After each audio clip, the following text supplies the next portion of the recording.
This is probably my favorite trailer of the year. Welcome back to another Real Chums trailer reaction. We are going to be watching and discussing a little bit of the Ferrari teaser trailer. And this is a film that was on the docket for the year that I was very intrigued for.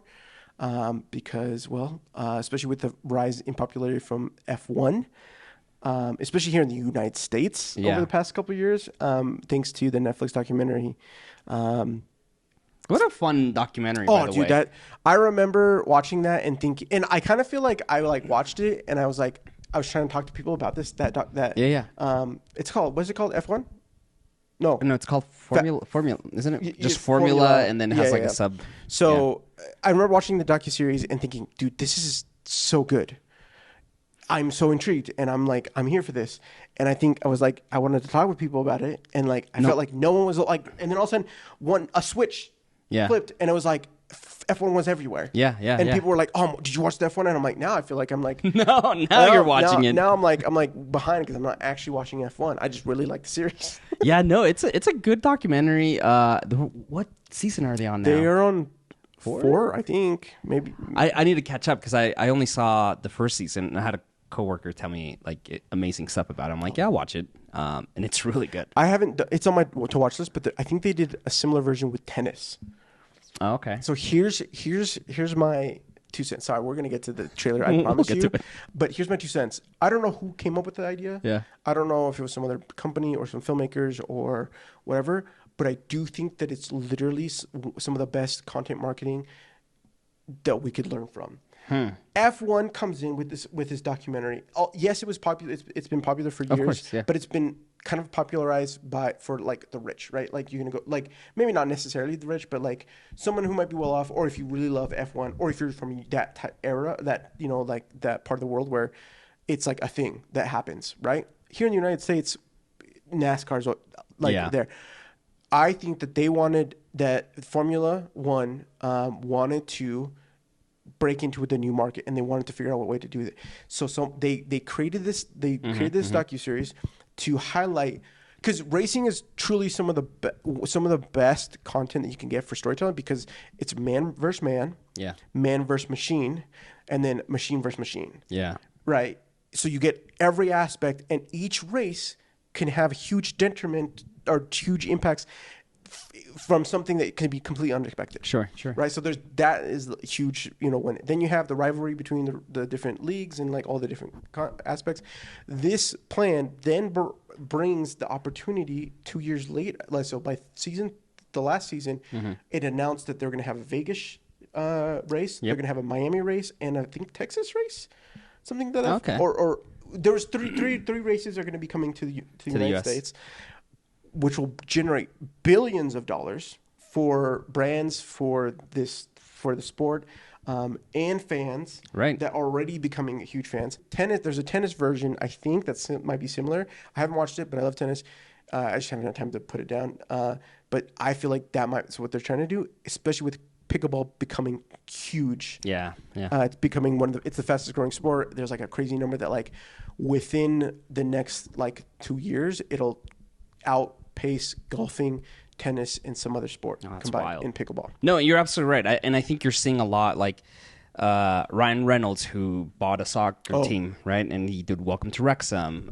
You have Natalie Portman, right, who also bought a team, right? And she has her docuseries on Max, right? So it's you bring up a good point where you have all of these individuals who are learning from the formula from the F1 docuseries and incorporating into you know what?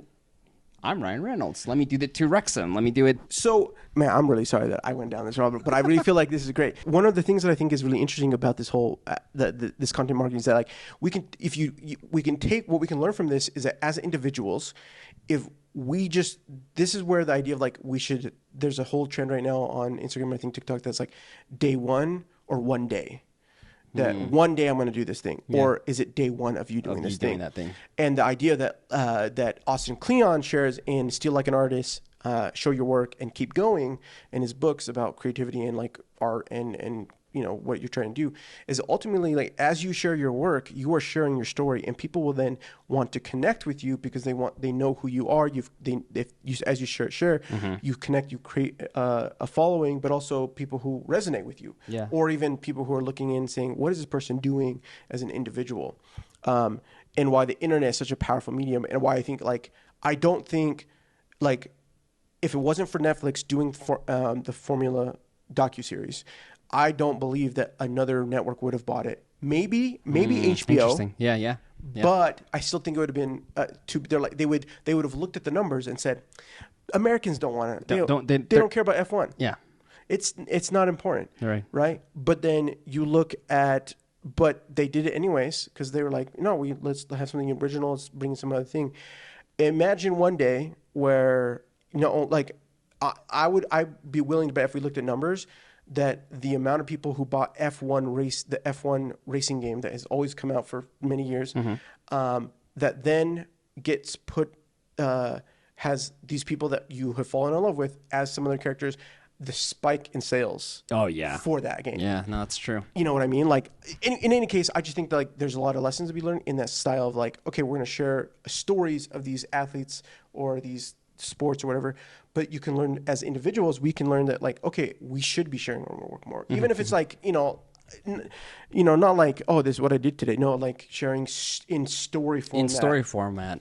This is a lesson that I learned because of this thing that I just finished up doing. Yeah. Sharing those little things really creates a huge impact. Good stuff. We're now, I don't know what I'm going to do here, but here's now the trailer. Let's watch this. Neon. Yes!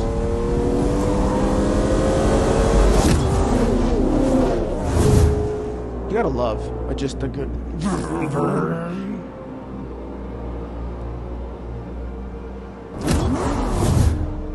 Oh, man. Ferrari does have a wonderful story. Interesting story. Yeah, very interesting story, yeah. Oh, Michael Mann. Yeah.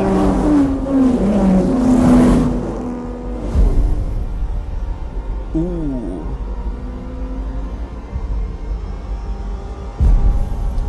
I'm here for Adam Driver. And Penelope Cruz. Both of them are amazing. Oh, yeah. Shailene Woodley, okay.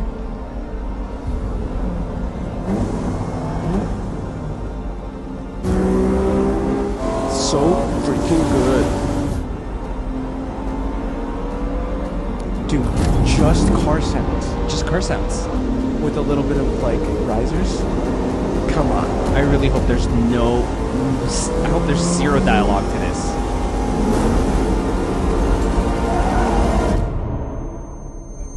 If you get into one of my cars, you get in the win.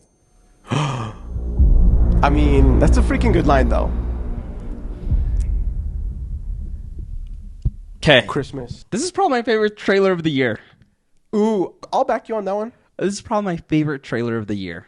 Look, I literally said before this thing, like, racing has so many aspects to wonderful stories. Yeah. I did a whole docu-series / little video on UVU when I worked there with the student racing team. Mm-hmm. What they do is they have a professor there who's amazing, and he works with the students to help them. They can work on these racing cars.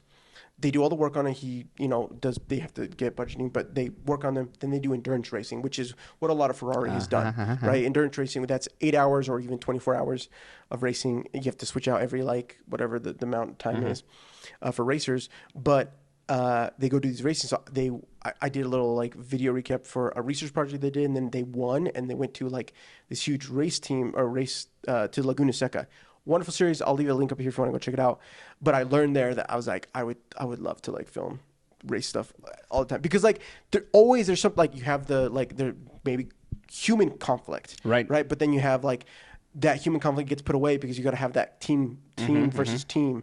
But then you have the machine where, like, they're pushing cars to the limit, right? To, like, try to push it to be the first, to be, to win these races or whatever. And they could malfunction. Yeah. And then you're, like, SOL, and then you're trying to, like, race to get it fixed before you can get out before that race ends. I love it. I love that they didn't have any music. It's just the freaking... It was just the sound of the machine. And then I was saying I hope there's no dialogue, but I'm okay with that. You get in one of my cars, you're gonna win. You get it. You have to get in to win. You have to get in to win. Yeah, I love that. I think this is my favorite trailer of the year, dude. I'm 100%. If I definitely would go see this Christmas Day. Christmas Day. Let's do it. We should. I think what we'll do the week before for our podcast. If you're not subscribed, we have a podcast come out every Tuesday. But we should do the James Mangold one that he did. What was it called? The Ford one. Ford versus Ferrari. Ford versus Ferrari. We'll do that one that week, and then we'll watch it. I love that movie so much. It's a great movie. It's an amazing movie. Yeah, so good. All right, let us know what you thought of my rambling. And comment. No. And comment below your favorite racing movie. Yeah, favorite racing movie. We'll see you in the next one. Later.